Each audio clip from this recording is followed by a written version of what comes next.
I'm from LIVESTRONG, and basically what I'm here to talk to you about today is how to build a strong and supportive online community. This just didn't happen overnight. This is my full-time job. So I just wanted to give you a little bit of background about the foundation and then go into how we've been very successful in creating this really great community. So if you see up there, this is our manifesto. We do believe in life, and we believe in your life. We inspire and empower people affected by cancer. If you think about different organizations that fundraise for the cure or fundraise for increased funding, we actually don't do that. We're about the patient. We're about the patient, what they're going through, their families, the after effects of cancer treatment, and the emotional support that they need. This is a very important date to us, 10/2/1996. That was the date that Lance Armstrong found out he had testicular cancer with metastases to his brain and lungs. A lot of us don't realize that this man that you see every day on his bike and very inspirational, that he actually looked like that. This is Lance in the midst of his treatment, in the midst of serious chemotherapy and surgery. It's difficult to look at him. I think, I've been around the foundation for over 6 years, and seeing this is just completely not the man you see today. However, Lance had an incredible doctor, and his name is Dr. Larry Einhorn. Dr. Einhorn is on our board today, and he was the man that had Lance, he told Lance, you can leave this room, you can be just a regular guy and go about your business and win the Tour de France, or you can go out, you can make a difference, you can tell people your story, you can share with others, and that way they can share their experiences with other people and know they're not alone. So he called it the obligation of the cured. So Lance, of course, chose the latter and decided to go out and share his story with others. This is what the foundation is about. We can help you. We can help you find support. We can help you in your hometown. We can help on Capitol Hill, advocating for the rights of cancer survivors and patients. We can help you. And you can help us. Of course, the number one question I get asked is, what kind of bike do you have? Unfortunately, I haven't ridden a bike in, I think I was in 5th grade. And it was a Schwinn with a banana seat. So this is not me up here. However, we have different events that you can take part in, a run, walk, marathon, which I also don't do. But you can also help us by going on Capitol Hill, speaking with your representatives and decision makers. That's me. This is my cube at the foundation. On my left, you see Lance is staring at me, making sure that I get to work. And we're also in Austin, Texas. You see a little postcard from Austin because it's very, very important to me. But anyway, this is a full-time job. A lot of people think, oh my God, this woman works and plays on Facebook all day and she gets paid for it. Indeed. So, for all the nonprofits in the room, can you raise your hand? Hospitals, nonprofits? God bless you people, it's been really tough. And it's been tough for the foundation as well. I know it for an outward appearance, maybe you don't realize that, but as far as donors and amount of donors and the amount of the donation, it has been very tough for us as well.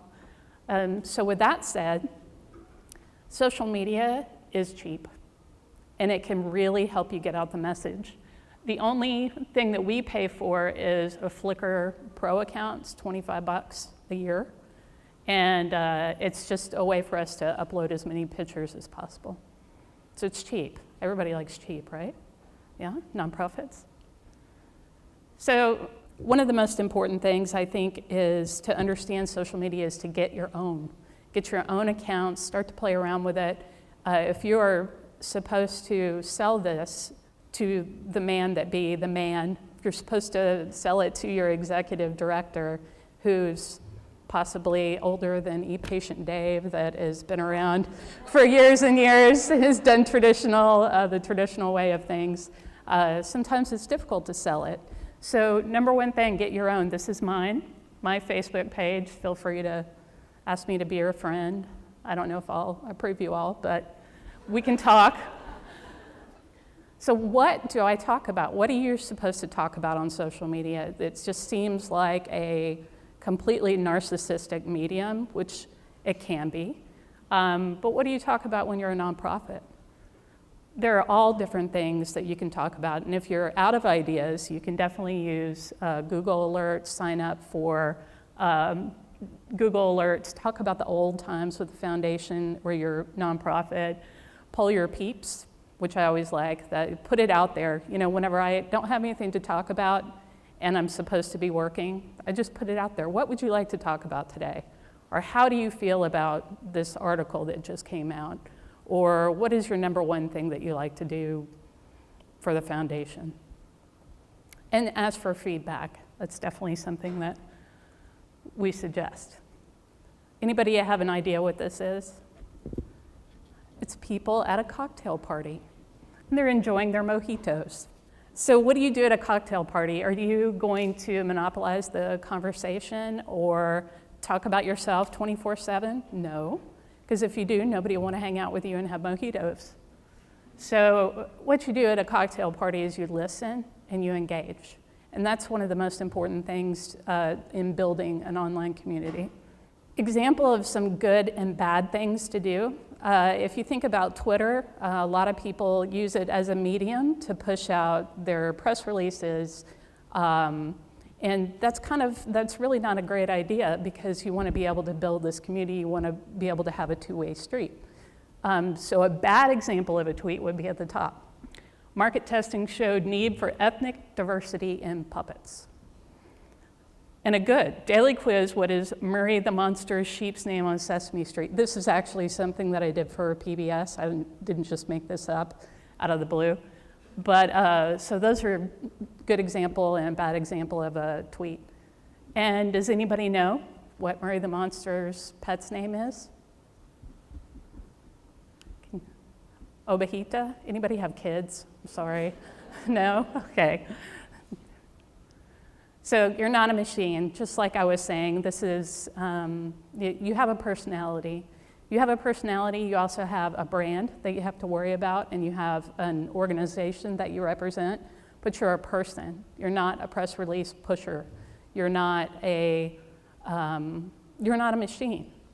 So one of the things that we need to do, what we do at the foundation, is we inform people and we listen, informing people about what's going on in the landscape of cancer and healthcare.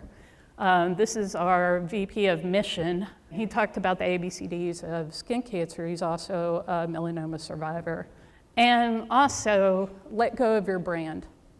You know, gentleman up there with a LIVESTRONG tattoo on his wrist, I'm not going to go up to him and say, I'm sorry, but you're not using the correct font for LIVESTRONG. It's not bolded correctly.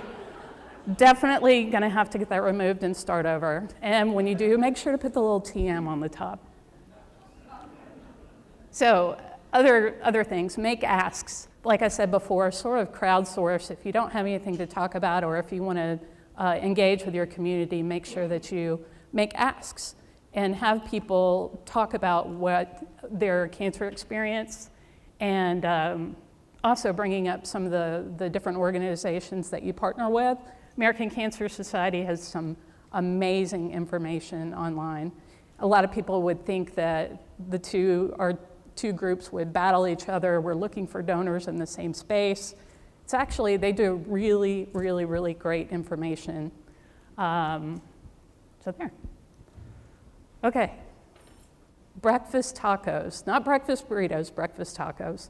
This happens to be one of the absolute best conversations I've ever had on Twitter with our constituents. The foundation is in Austin, Texas. We are a fan of the breakfast taco, which is basically eggs, cheese, bacon, tortilla. And, you know, we often get them donated to our office, where we can all get together and eat our breakfast tacos and talk about cancer. And so I put that out there, enjoying some amazing breakfast tacos here at Livestrong HQ. That actually, like I said, that promoted lots and lots and lots of conversation. It's part of not being a machine, it's part of being a person. So here's our Facebook page. The number has actually gone up. We have currently approximately 975,000 fans. If you're not a fan or you haven't liked Livestrong yet, please do so. My goal is to get to 1 million by the end of the year. So tell your friends so that I can tell my boss and possibly get a promotion. So it's on your shoulders, no pressure. So another thing up there, talking about explaining to other people or asking other people how they feel about their cancer experience. This has actually been really great because it's opened up conversations. It's taken people out of that wouldn't normally talk about their cancer experience into a safe environment, into a place where people can interact with each other. They don't know each other, but they support each other. And underneath there, I don't believe it says, 211 comments. That was actually, sometimes those can go up to 400 comments underneath, and it's just people supporting each other that they don't know. And the best things about our Facebook page is that individuals will post that they have cancer. My name is Bob, and I was just diagnosed with testicular cancer. Probably 5, 6, 7 people underneath that don't know Bob are offering their support. And that's what a great, wonderful online community is all about, and something that is probably the number one thing besides my kids that I'm proud of. Also, if you want to build a really great online community, find other people in the space that do a great job. American Red Cross does an amazing job with their Twitter feed. When there was flooding, I believe it was in Iowa, that there was really bad flooding last year, they used their Twitter feed to help get people to the correct location where they need to go to get supplies, to get help. So they've been really great. So find other people in your space, follow them, see how they use things, get to build relationships with those that run the social media. And lastly, breakfast taco. This is a good example of the breakfast taco. Garage Woodworker, Garage WW, he had posted on Facebook that after our little conversation about breakfast tacos, that his father had been diagnosed with cancer. And because I use TweetDeck and I can follow all different conversations, anybody that was talking about cancer, I can actually see that and I can reply and say, I'm sorry that your dad was diagnosed. We have services here. We would love to help you out. So Garage Woodworker responded back and said, I really need some help. We're trying to get my dad into MD Anderson. We're having a difficult time. Please help us. Took it offline, had one of our awesome patient navigators talk and get him connected, get his dad connected, and was able to get him into treatment just from Twitter and breakfast tacos. Saying that that's a really great example. He is actually now, even though his father had passed away, he's what we call a Livestrong leader in Denver, Colorado, and he raises money and offers support to people in his community affected by cancer just because of tweet. So here are the online communities that we have. This is where you can find us online. So like I said, self-promotion, go to Livestrong or facebook.com/Livestrong. Tell your friends, promotion. Thank you very much.